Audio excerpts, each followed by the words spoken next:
Assalamualaikum warahmatullahi wabarakatuh. Selamat datang di channel Misteri Kehidupan, tentunya dengan Damiri di sini. Kali ini Mas Dam akan melanjutkan cerita tentang Susuk Mayat bagian 2. Gak usah berlama-lama lagi, langsung saja kita masuk ke dalam ceritanya.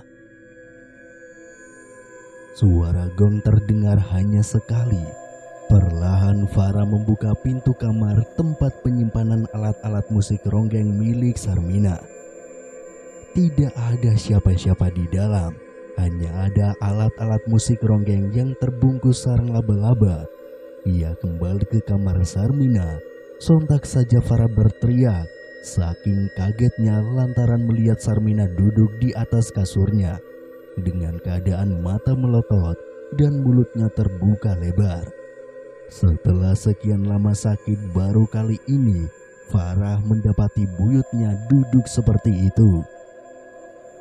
Bunuh aku, susuk mayat. Suara yang keluar dari tenggorokan Sarmina terdengar sangat kering dan ringkih. Farah tidak mengerti apa yang sedang diucapkan buyutnya itu. Mbok udah bisa duduk?"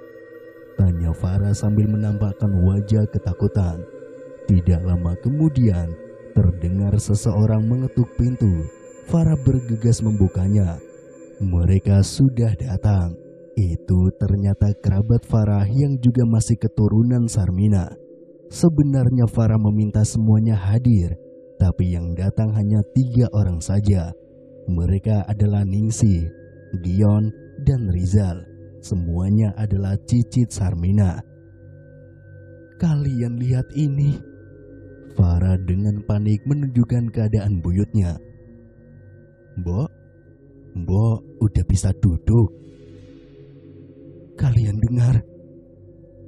Bunuh aku, susuk mayat. Sarmina terus-terusan mengucapkan kalimat tersebut. Gion mendekat dan menyentuh kening Sarmina. Mbok kenapa?" tanya Gion. "Dia tidak sadar. Ini aneh. Baru kali ini aku melihat Mbok duduk dan bisa bicara seperti itu. Apa kalian sadar kalau Mbok kita ini sudah sekarat bertahun-tahun, tapi tidak kunjung meninggal?" Iya, betul, ini tidak wajar, timpal Ningsih. "Benar sekali, Ningsih. Kejadian ini memang tidak wajar," sahut Rizal. "Bunuh aku, susuk mayat." Lirih dan kering suara itu keluar lagi dari tenggorokan Sarmina. "Apakah kalian sayang sama mbok kita?" tanya Ningsih. Mereka semua mengangguk. "Kalau begitu, kita harus mengakhiri penderitaannya." "Apa maksud kamu kita harus membunuh dia?" Farah menatap kerabatnya. Mereka mengangguk. "Enggak, itu namanya pembunuhan." "Farah, dengarkan. Mau sampai kapan kamu ngurusin Mbok, ha? Mau kamu warisi ke anak cucumu? Mbok kita pasti punya ilmu hitam dan makanya jadi susah meninggal. Tapi membunuh Mbok itu bukan solusi. Lalu apa solusinya?" "Bunuh aku, susuk mayat." Kembali Sarmina berucap lirih. "Kau dengar itu, Farah? Mbok kita minta dibunuh." Ningsih mendesak. Farah menggelengkan kepala. "Kalian sudah gila. Aku nyuruh kalian ke sini untuk mencarikan solusi. Cari orang yang mau merawat mbok kita. Farah, kamu hanya buang-buang uangmu saja." "Ya sudah begini. Farah, kita semua sayang sama Mbok. Tapi keadaan Mbok kita sekarang sudah tidak wajar. Kamu paham kan? Kadang hal yang menyakitkan itu terbaik untuk seseorang. Kita akhiri saja penderitaan Mbok ya. Enggak, aku enggak bisa Mas. Aku yakin Mbok pasti senang dengan keputusan ini Farah. Farah tertunduk lesu, tidak ada jawaban yang keluar dari mulutnya. Lalu ia menangis pilu. Rizal mengembuskan nafas berat. Ia lalu berdiri. Bagaimana cara terbaik untuk mati? Kita cekik saja, usul Ningsi. Enggak, kamu udah gila ya Ningsi? Farah membentak. Ningsi menampakkan wajah kesal sambil menggelengkan kepala. Bekap saja nafasnya, usul Gion. Enggak, itu terlalu sadis Mas. Kembali Farah menolak usulan kerabatnya. Kalau begitu kita kasih obat tidur, lalu kita cekoki sianida. Semua orang mengangguk kecuali Farah. Ia masih menangis. Ia tidak tega. Tapi di sisi lain, pendapat Rizal ada benarnya. Kadang hal menyakitkan itu baik untuk seseorang. Mereka setuju Sarmina akan diracun menggunakan sianida. Rizal segera pergi untuk mencari obat tidur dan sianida.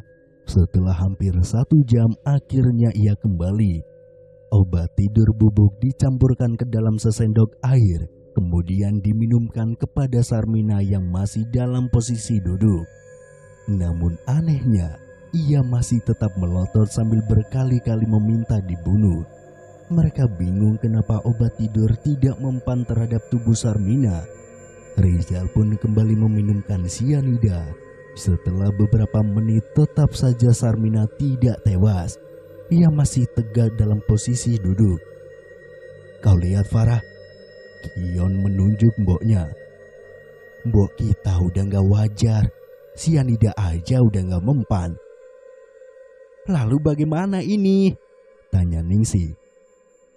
Gak ada cara lain. Kita cekik saja. Enggak, jangan. Kalian semua sudah gila. Farah menolak. Tapi sekarang tidak ada yang peduli dengan penolakan Farah. Mereka tetap akan membunuh Sarmina demi menghentikan penderitaannya. Siapa yang berani melakukannya? Tanya Rizal. Namun semuanya terdiam. Ya sudah, kita gantung saja dia. Kalian benar-benar sudah gila. Teriak Farah, hal itu terlalu sadis baginya. Kamu tunggu di luar saja Farah, suruh Rizal. Gion hendak memaksa Farah keluar dari kamar. Tapi Farah menepis lengannya lalu keluar kamar. Mereka tidak memperdulikan kerabatnya itu.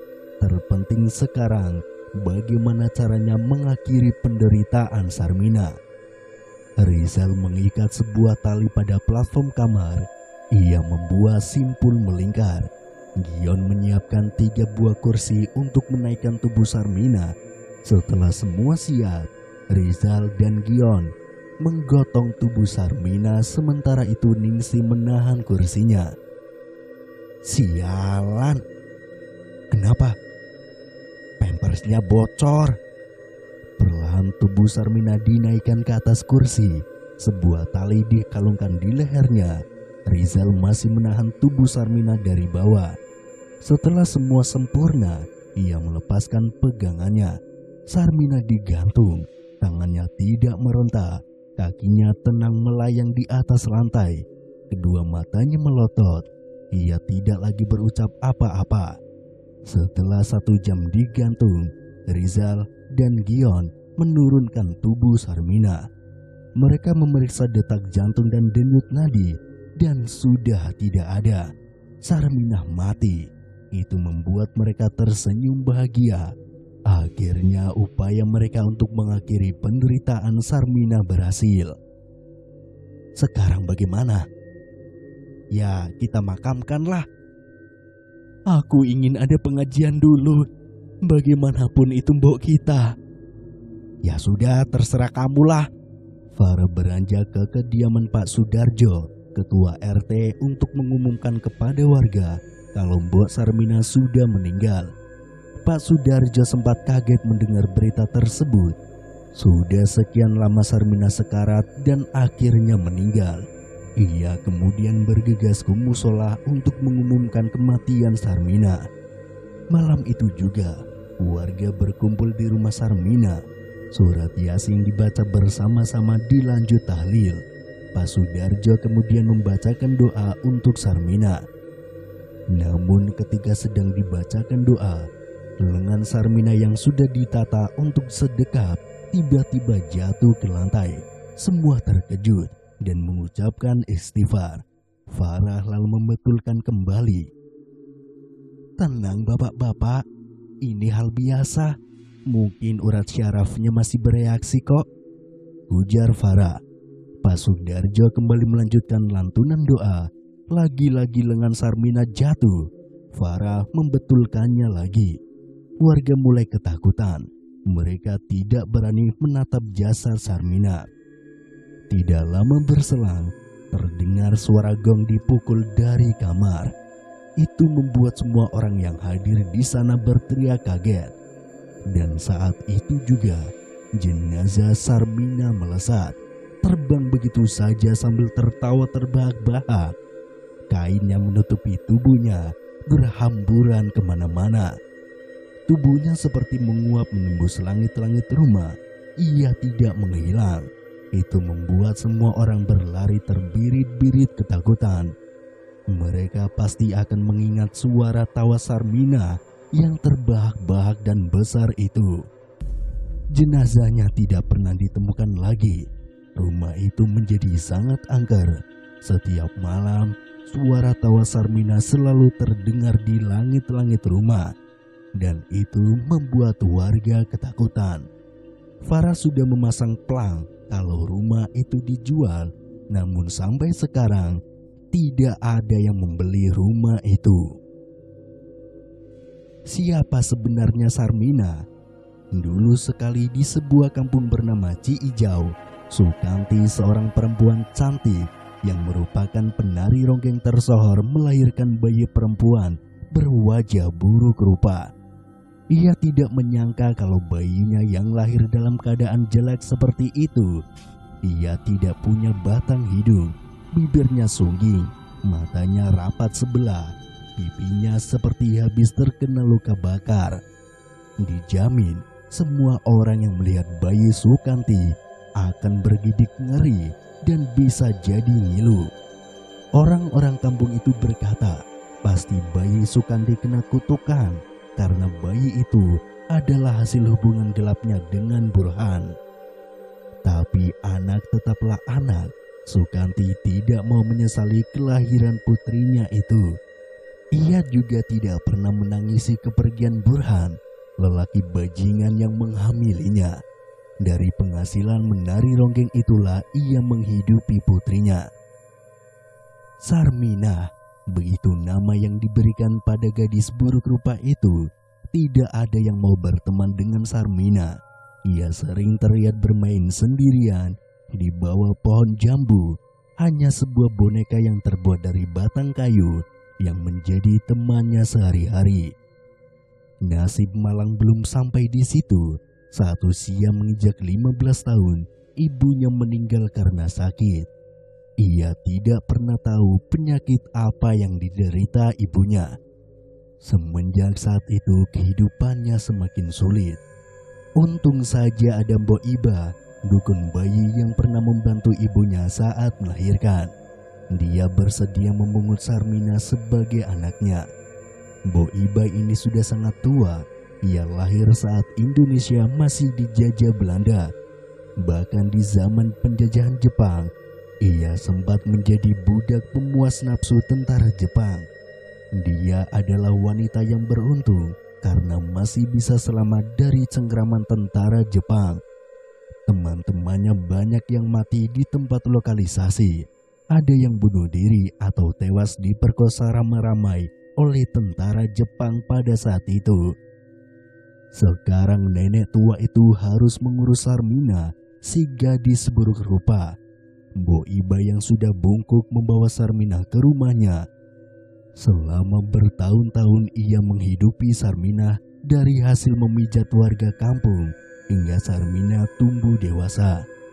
Satu hal yang tidak bisa dihilangkan dalam dirinya, ia ingin seperti ibunya, menjadi penari ronggeng yang tersohor di desa Ciijau. Tapi dengan keadaan wajahnya yang buruk rupa tersebut, bagaimana mungkin ia mengikuti jejak ibunya? Seorang penari ronggeng harus punya paras yang cantik dan tubuh yang indah.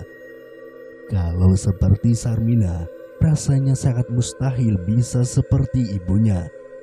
Setiap malam di kamarnya yang sempit berdinding bilik, ia sering latihan menjadi ronggeng, mempergerakkan gerakan-gerakan ronggeng yang sering ia tonton saat ada pertunjukan di kampung. Belum tidur, Cuk. Ucu adalah panggilan sayang Bo Iba pada Sarmina, yang membuka pintu kamar dan tersenyum pada Sarmina. Belum, Mbok. Mau jadi penari ronggeng tah, Cuk? Tanya Mbok Iba. Seperti ibu, Mbok. Aku mau jadi penari tersohor di desa ini. Sarmina berujar sambil terus memperagakan tarian walau terpatah-patah. Mbok Iba masuk ke kamar Sarmina dengan gontai. Ia duduk di tepi tempat tidur yang hanya beralaskan tikar daun pandan. Tarianmu bagus, Cuk. Jadi ingat sama ibumu. Terima kasih ya, Mbok. Lihat ini, Mbok. Sarmina semakin lincah saja menari di depan Mbok Iba, sampai-sampai membuat nenek itu terkagum. Hati-hati, Cuk. Mbok Iba terkekeh. Ia takut anak angkatnya itu tergelincir. Di suatu pagi sepulang dari hutan, Sarmina mendapati Mbok Iba terkapar di halaman rumah. Ia meninggal dunia. Malangnya nasib Sarmina, ia harus hidup sebatang kara di gubuk reot. Bayangan Mbok Iba selalu ada dalam benaknya. Apalagi kalau melihat barang-barang peninggalannya, sudah pasti Sarmina menangis terseduh-seduh. Ia mewarisi profesi Mbok Iba jadi tukang pijit demi mencukupi kebutuhan hidupnya. Ia harus rela memijat bapak-bapak yang kulitnya keras. Tak jarang mereka juga bau. Terkadang Sarmina muntah-muntah setelah memijit mereka.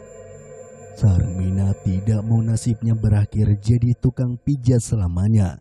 Sampai pada akhirnya ia ingin menjadi penari ronggeng saja. Namun orang-orang selalu meledeknya. Bahkan orang-orang itu bersumpah bahwa Sarmina tidak bisa menjadi seorang penari ronggeng. Mana ada penari ronggeng wajahnya jelek sepertimu, Sarmina?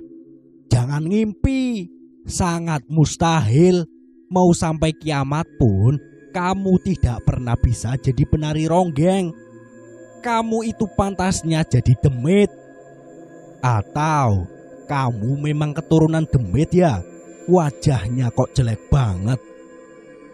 Begitu cacian yang sudah biasa didengar Sarmina. Ada kalanya ia putus asa dan mengubur impiannya itu. Tapi Sarmina selalu kembali pada tekadnya. Ia yakin pasti bisa mengikuti jejak ibunya. Hingga pada suatu malam, sepulang memijat pelanggannya, ia mampir ke sebuah pertunjukan ronggeng. Pertunjukan itu dipadati penonton. Sarmina sampai harus naik ke pohon dulu agar bisa melihat para penari ronggeng.